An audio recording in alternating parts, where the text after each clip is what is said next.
പ്രകാശമേ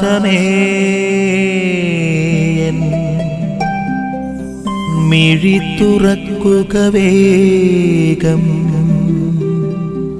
ഇന്നത്തെ വചനഭാഗത്ത് യേശു തന്റെ 12 അപ്പസ്തോലന്മാരെ തിരഞ്ഞെടുത്ത് അവരെ തന്റെ ശുശ്രൂഷ ഈ ലോകത്ത് തുടർന്നു കൊണ്ടുപോകുവാൻ വേണ്ടി ഭരമേൽപ്പിക്കുന്ന ഭാഗമാണ് നാം വായിച്ചു കേൾക്കുന്നത്.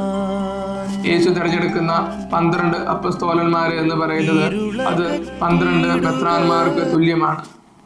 അപ്പസ്തോലന്മാരുടെ ഈ പാരമ്പര്യം തലമുറകളായിട്ട് കൈമാറ്റം ചെയ്യപ്പെടുന്നത് കൊണ്ടാണ് മെത്രാന്മാരെ അപ്പസ്തോലന്മാരുടെ പിൻഗാമികൾ എന്ന് നമ്മൾ പറയുന്നത്. അതുകൊണ്ട് തന്നെയാണ് മെത്രാന്മാരുടെ ശുശ്രൂഷകളെ നമ്മൾ ശ്ലൈഹിക ശുശ്രൂഷ എന്ന് പറയുന്നത്. പത്രോസിനും മറ്റു ശിഷ്യന്മാർക്കും സഭയിൽ അനന്യമായിട്ടുള്ള ഒരു സ്ഥാനമുണ്ടായിരുന്നു. കാരണം അവരുടെ പ്രബോധനം സത്യമായിട്ടും ദൈവത്തിൽ നിന്നുള്ള പ്രബോധനമാണ് എന്ന് കാലങ്ങളായിട്ട് നമുക്ക് മുന്നിൽ ശ്ലൈഹിക പാരമ്പര്യങ്ങൾ വരച്ചു കാണിക്കുന്നുണ്ട്. അതുകൊണ്ട് തന്നെ നമ്മളുടെ വിശ്വാസ ജീവിതം അത് ആഴമുള്ളതാകണമെങ്കിൽ സഭയോട് ചേർന്ന് നിൽക്കണം. സഭയിൽ ശുശ്രൂഷ ചെയ്യുന്ന ശ്ലൈഹിക ശുശ്രൂഷ ചെയ്യുന്ന മെത്രാന്മാരോട് ചേർന്ന് നിൽക്കണം. അവരുടെ പ്രബോധനങ്ങളോട് ചേർന്ന് നിൽക്കണം.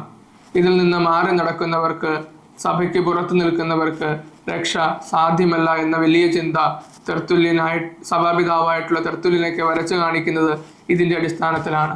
സഭയോട് ചേർന്ന് നിൽക്കുക, സഭയുടെ പ്രബോധനങ്ങളോട് ചേർന്ന് നിൽക്കുക, ജീവിതത്തെ രക്ഷയുടെ മാർഗത്തിലോട്ട് നയിക്കുക. ആമേൻ. നിൻ വഴിയേ നടക്ക